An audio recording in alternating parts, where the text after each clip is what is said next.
Hey guys, welcome back. So today's video is going to be my 1 week postpartum update with me and baby Daisy. She's actually sleeping next to me right now, so if I need to stop and pick her up, I will, so I can show you to her. Otherwise, I will show her to you. Otherwise, I will just show you some pictures. So today she is 9 days old, and we are home and resting, but I thought I'd go over what happened after I had her. So the last update I gave you was like the labor and delivery vlog where I just basically had the baby and talked about the recovery room and then got placed into a room.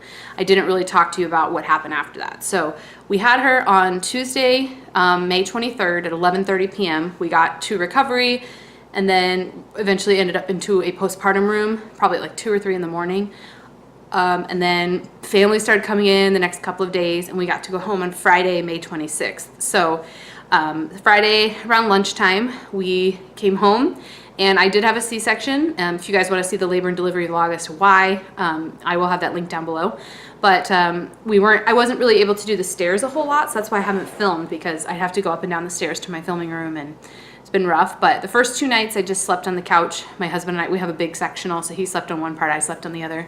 And we were able to, put the baby in the pack and play and change her down here and everything. So we did just stay downstairs. The first couple of days, my mom came over for a few hours each morning and just let us get some sleep. I wasn't planning on pumping my breast milk for like a month or more till I was closer to going back to work, just to make sure she could take a bottle for other people while I'm at work. But actually the hospital forced me kind of to pump my breast milk because they had to take the baby to the nursery for her antibiotics. So I had a fever, which is why I had an infection, which is why I had a fever. And so they had to give me antibiotics and the baby antibiotics after she was born. And so they took the baby to the nursery to give her those IV antibiotics. She had like a little IV thing in her arm for the first few days. It was kind of sad, but so that's why I had to pump, because they were like, which formula do you want us to give her while she's in the nursery? She needs to gain weight. And I'm like, why would I give her formula? And they're like, well, because she needs to eat. And I'm like, oh, no. So we manually expressed colostrum while I was in the hospital, and then used their breast pump, even though like nothing came out. And she was not having too much trouble latching, but I think I just wasn't making enough, and whatever. But we did avoid her needing to have formula. So still, she has never had formula. I was able to pump and get her breast milk as needed. But anyway, so when my mom would come over in the morning once we were home, it was nice because I had pumped, a bottle for her. So we could go upstairs from like 5 to 9 in the morning or 4 to 8 in the morning and just get 4 hours of sleep, and because she wasn't sleeping really well at night. When we were first home, we were a little concerned because she wasn't having enough dirty or wet diapers based on like the counts that they wanted. Like I think the rule of thumb was like, however many days old they are, that's how many dirty and wet diapers. So if she was 4 days old, she should have had 4 dirty diapers and 4 wet diapers per day, and she was nowhere near that.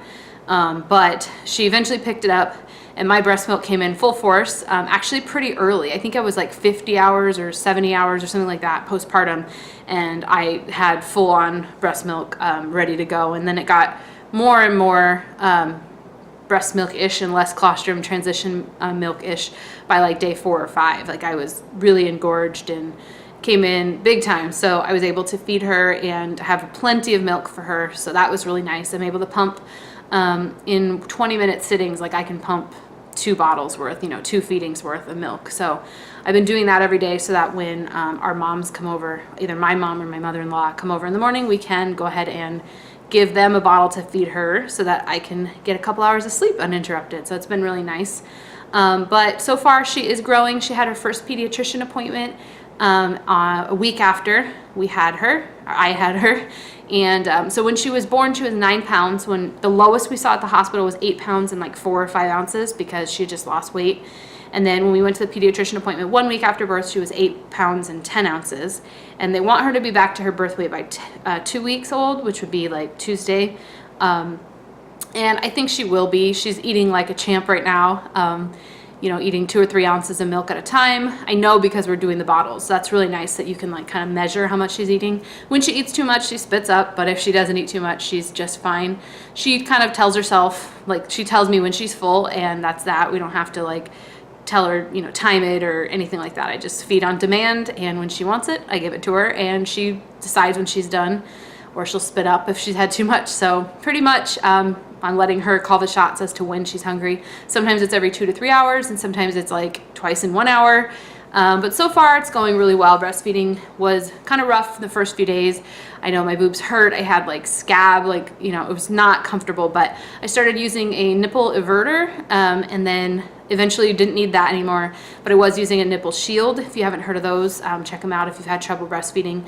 They help with them latching, and they also help with pain, so they're not like directly latching onto your sore chapped nipples. But I use lanolin, which is like Lansino nipple cream and stuff, and that seems to help too. But I just pump once a day, and that gives me enough milk to feed her when I'm taking my naps in the mornings with the grandmas. And so far breastfeeding is okay. I'm just now learning to not necessarily need to use a nipple shield, and not necessarily need to do the football hold, which is like where their head is here and their body goes out behind you, like in your armpit. I'm learning to do the cross cradle, or the cradle one where they go across the front of your body. So that was something I waited on because of the C-section. I wasn't sure if it was going to hurt me or whatever, but I did not like the Boppy pillow or other pillows. I was having a hard time holding her, so I started using the My Breast Friend pillow. And My Breast Friend pillow has like changed the game for me. It made it so much easier. And I'm trying to get to the point where I don't need a special pillow, I don't need a special hold, I don't need a nipple shield, I can just straight up feed her. So we're working on that, getting closer. And also for my weight, the day I got home from the hospital, I actually was so like full of fluids and bloated and whatever, swollen, that I'll show you a picture of my feet so you can see what I'm talking about. But I was so full of fluids that I had not lost a single pound. I actually weighed the same as before I gave birth to a 9-pound baby, plus placenta and all that. Like 3 days or 4 days after I gave birth, I did not lose a single pound. I was like, ugh. I thought when I got on the scale I would have lost like 10 or 15 pounds, but nope, I did not. So then 2 days later, I got on the scale again, and I had lost like 6 pounds or 13 pounds, and then it just kept going and going. So at the 1 week mark, I think I was only up about 7 pounds from my pre-pregnancy weight. So I was pretty excited about that. I thought it was going to be a lot harder, and we weren't exactly eating healthy either, because people keep bringing us fast food and other food. I'm not complaining. I'm just saying, like, to be on a diet plan such as it was, and to continue losing weight every day made me really happy. So hoping that goes down fast. Today I'm 9 days postpartum, and I can say that I have already lost all of my pregnancy weight, but still want to lose some more because I was up at the beginning of this pregnancy due to the miscarriage and our honeymoon. So I would like to lose another, 4 to 20 pounds, but I'm okay. I feel a lot better. My body feels better. So let me go ahead and show you some photos. These were, just so you remember, my 9-week pregnancy shot. So these were like beginning of October. And then this is like 41 weeks. So you can see the difference. That was, mid to late May. And then here is now 7 days postpartum. You can tell my belly's kind of oddly shapen, and like the lower part like kind of flaps over, and it kind of indents at the belly button.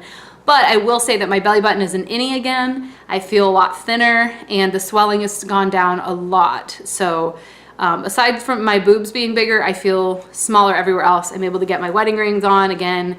But people have asked me about my hands, because I remember before telling you guys, like, I couldn't make fists. I was going to physical therapy. They really hurt. Now they do still bother me. They still tingle, but they're not nearly as excruciating as they were. I'm still able to like hold a knife and cut food and everything like that. So hasn't stopped me from doing things that I need to do, but my hands do still fall asleep. As far as sleeping goes, I'm not limited to just the left side like I was when my hands were hurting and I was pregnant. Now I kind of prefer my back to sleep, but either way, I just am happy to get sleep. When you have a newborn, that's kind of how it goes. You realize you can fall asleep anywhere because you're just that tired. The infection that I had when I was in labor was chorioamnionitis. Sorry, I can never remember what it is called. Basically, that's the infection that you get when your water has been broken for too long, and you need to get the baby out because it's like there's some kind of bacteria up there. But that wasn't the case for me because they had broken my water themselves at the hospital. So only a couple of hours had gone by and I already had those symptoms. But it made sense when you read the symptoms. It's like the baby's heart rate is high. I mean, there were just many things that it pointed to. So that's why they had to have the baby in the nursery. But as soon as they pumped me with antibiotics, I had the baby come out. The baby was fine, I was fine, my fever went down. So that was mine. And then when we went to the pediatrician, the baby had like little red bumps and stuff, but they weren't consistent. Like she'd have one here and then I'd go back a few hours later and that one was gone, but she had like 3 new ones on her face. And I was like, they were just kind of popping up and then disappearing here and there. But they said that those were etox, which is basically like baby acne, nothing needed for treatment. They tend to go away by like 2 weeks after they're born. So she has a little splotchiness on her skin, but otherwise she's perfectly healthy. The pediatrician said that she looked good. So she had her newborn screen done where they prick their heel and they do like different drops of blood for different things, and got that sent out, sorting out the billing for all the birth and hospital and the OBGYN and stuff. But other than that, she's doing really well. And an exciting update is that I did throw up the day that I was 41 weeks and the day that I had the baby. I was in the hospital, threw up in the triage room, but I have not thrown up since. So 9 days without vomiting. You guys, this is huge. This is so big. I feel so much better. I was on stool softeners, Zantac, my prenatals, and then they gave me hydrocodone, acetaminophen, and ibuprofen. So I don't think I need the Zantac as much. So I started taking half a tablet in the morning, half in the afternoons. And today I haven't taken any so far and I'm okay. So stepping that one down. The stool softeners worked great. I did not have any like tearing or hemorrhoids or trouble going to the bathroom. It was like 5 or 6 days postpartum before I was able to, but ever since then I've been taking stool softeners twice a day and I feel great. So I'm stepping those ones down as well to like once a day, and I don't think I'll have a problem with that.